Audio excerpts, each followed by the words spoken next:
Paolo Querini del Comitato per la tutela delle acque della Val Degano, capitolo centraline, il passaggio di quelle di Eddie Power agli altoattesini di Shell è solo un'operazione sotto traccia, una merce di scambio, avete scoperto. Questo è quello che ci risulterebbe da un carteggio che abbiamo ricevuto in via riservata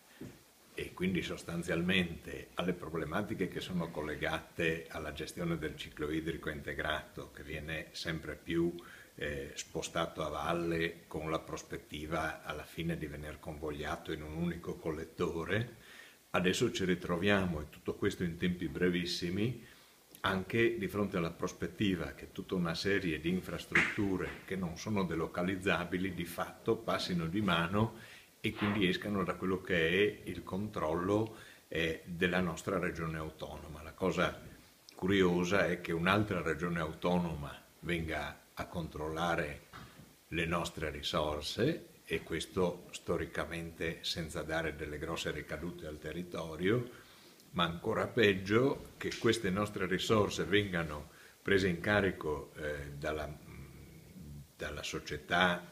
che fa riferimento a questa regione autonoma che è il Trentino Alto Adige, semplicemente per venire utilizzate come strumento di scambio